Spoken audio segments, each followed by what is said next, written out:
Hey everybody, this is Modern Refugee. The weather forecast 10 days out or so is calling for a really harsh cold snap. And with what happened with Texas the last time there was that really bad cold snap, they had power outages, the grid failed. People were in desperate situations because of the cold. And now I realize that a lot of people, they live in more temperate areas of the country, but this cold that they're forecasting right now is supposed to go down even into the deep south. And I realize not a lot of people have as much experience surviving and living in the cold like I do here in Michigan. And I wanted to throw out a few pointers and a few tips to stay warm inside your home. You know, none of this out in the bush type stuff, but just little things that you can do at your place to stay warm. I realize that not a lot of people have brand new windows in their house, and they have the most energy efficient furnaces, and they have wood stove in every room. A lot of people are just barely scraping by in this day and age anymore, but there are some really inexpensive things that you can do to stay warm.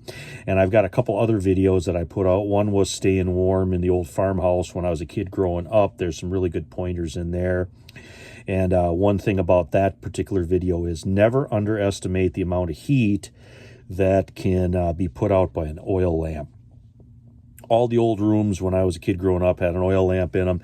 And sometimes an oil lamp was the difference between seeing your breath in the morning when you woke up and not. So oil lamps are a good thing to have. I'll put links in the description for that video as well. Plus, I had a video on things you can do to keep your pipes from freezing.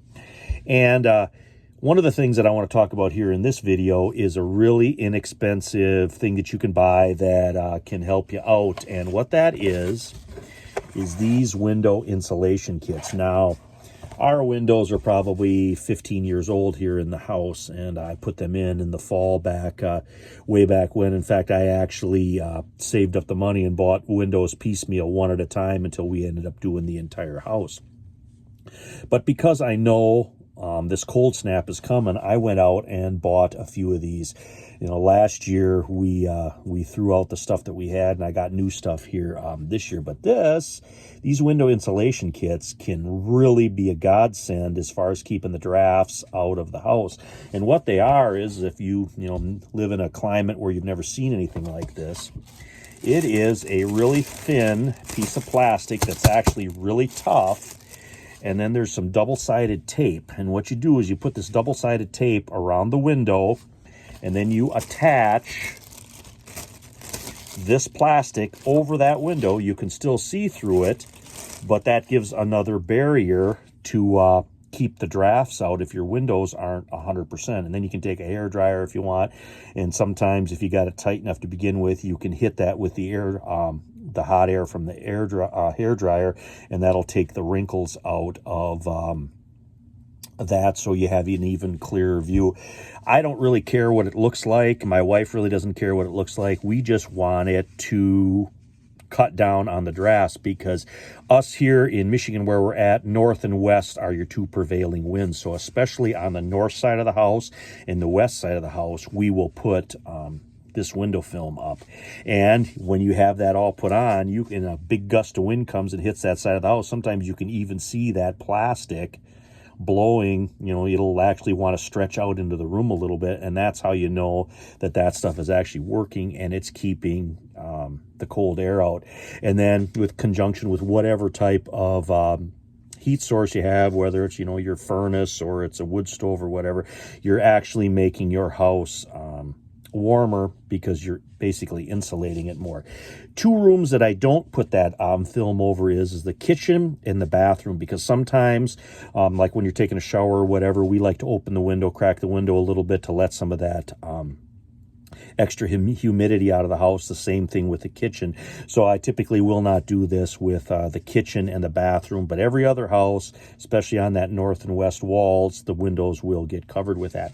Another thing is cooking in general. I remember on really cold days, Mom would put a pot of something on the stove that would simmer all day, and then you have that little bit of residual heat back in the house. Another thing is a crock pot. Believe it or not, a crock pot throws out quite a bit of heat. There's been many times when I had a crock pot going all day on a cold day in the kitchen, and I come home from work, the kitchen is a couple degrees warmer than the rest of the house because that crock pot has been going all day long. So, a really cold day is a perfect day to put a roast in the crock pot or put a pot of beans or bean soup on the stove and just let that simmer all day. And another thing Mom would do on the really, really cold days is she would bake a loaf of bread. Again, she would kick the oven on an hour or so before she would bake the bread, so the oven would warm up, and she would put the loaf of bread on top of the stove, so that heat from the stove would cause that bread to rise, and then she would put that bread in the oven. And again, that would throw extra heat out into the house. You'd have a warm loaf of bread to have with your supper then, but then you'd have a little bit of that extra warmth in the house.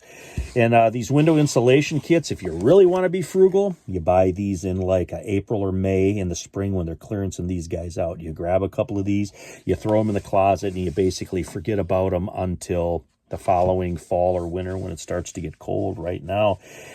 But any little thing that you can do to keep the cold out, especially with this cold snap coming, I wanted to mention that because there was just so many problems with that cold snap in Texas there a while back. There were so many people that were having problems with that. That's why I wanted to do this video. And another thing, if you have any backup source for heat or electricity, make sure that you got fuel now. Like today, it's not that cold here. It's in the 30s. And for us, that's not that cold this time of year. This is a great time to get out, get insulation, do your windows up, make sure your propane tanks are full, make sure that your generator runs. If you got, propane heaters or kerosene heaters, fire them up for a test run, make sure that everything is working on them. We still got a couple of days here before the really, really cold weather hits. And then we got a little bit of time where we can get them kinks worked out. Procrastination is the bane of preparedness. Don't procrastinate on that stuff. Try to get that stuff around as best you can. But anyway, just wanted to mention those things, insulating the windows. Oil lamps put out a certain amount of heat in a room. It was one of the things we did when, I was a kid, bake or cook something on them really, really cold days to throw a little bit of extra heat in the house and try to stay warm with this cold weather that's coming. But anyway, this is Modern Refugee. Appreciate all my subscribers out there. I hope you guys got a little information, a little entertainment, some ideas as always out of this video here, and you guys have a good one.